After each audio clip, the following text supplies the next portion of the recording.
പഠിക്കേണ്ടതാ. ഓർത്ത് വെച്ചോ, മറന്നു പോകണ്ട. എത്രയെത്ര ആലിമീങ്ങളെ വഅദ് കേട്ടതാ, എത്ര കാലം ഞങ്ങൾ ദീനീ രംഗത്ത് പ്രവർത്തിച്ചിരുന്നതാ, എത്രയെത്ര ക്ലാസുകളിലൊക്കെ പങ്കെടുത്തിരുന്നതാ.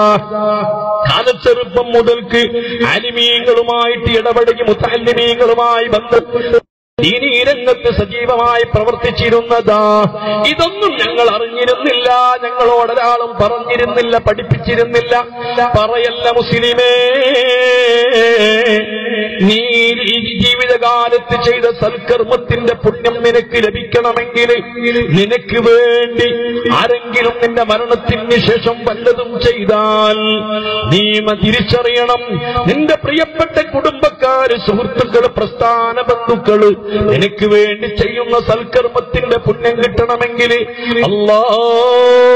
ഒരു മുസ്ലിമിനെ സംബന്ധിച്ചിടത്തോളം ഏറ്റവും വലിയ കുടുംബമാ, പ്രാസ്ഥാനിക കുടുംബമാ.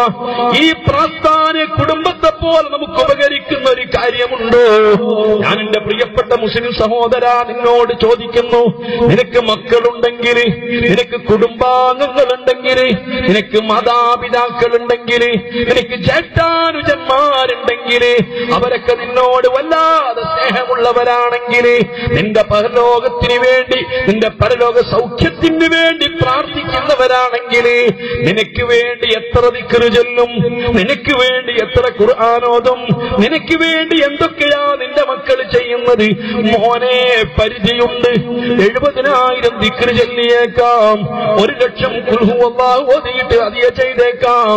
7-നും 14-നും 40-നും ആണ്ടിനുമൊക്കെ അല്ലെങ്കിൽ യാസീൻ ഓതിയിട്ട് ദുആ ചെയ്തേക്കാം. അതിനൊക്കെ ഒരു പരിധിയുണ്ട്. അതേ സമയത്ത് നീ എങ്ങാനും സുന്നത്ത് ജമാഅത്തിന്റെ പ്രസ്ഥാനത്തിന് മെമ്പറാണെങ്കിൽ, ഒരു SSFന്റെ മെമ്പറായിട്ടുണ്ടെങ്കിൽ, SYSന്റെ മെമ്പറായിട്ടുണ്ടെങ്കിൽ, സുന്നി പ്രസ്ഥാനത്തിന് സജീവമായി നീ പ്രവർത്തിച്ചിരുന്നുവെങ്കിൽ നിനക്കറിയുമോ, 1-2 വർഷങ്ങൾക്ക് മുമ്പ് മരണപ്പെട്ടു പോയ അബ്ദുള്ള കാരാത്തോടിനെ കുറിച്ച് നീ കേട്ടിട്ടുണ്ടോ?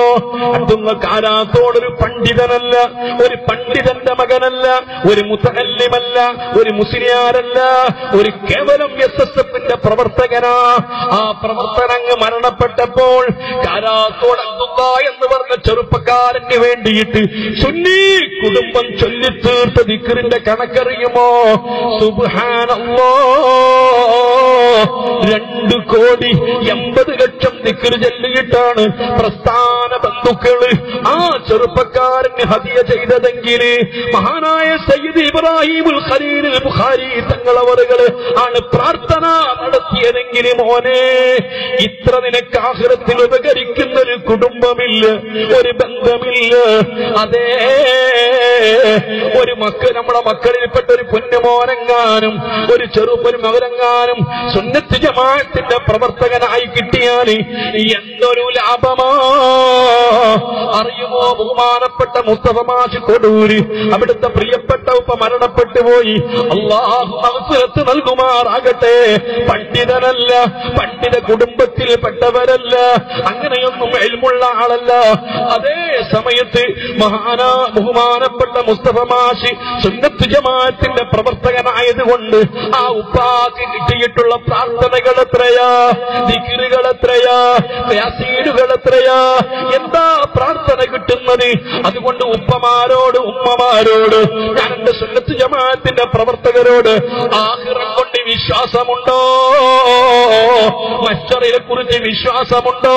ഖബറിനെ കുറിച്ച് വിശ്വാസമുണ്ടോ? സൽക്കർമ്മങ്ങൾ ചെയ്താൽ ആഖിറത്തിന് കൂലി കിട്ടുമെന്ന് വിശ്വാസമുണ്ടോ?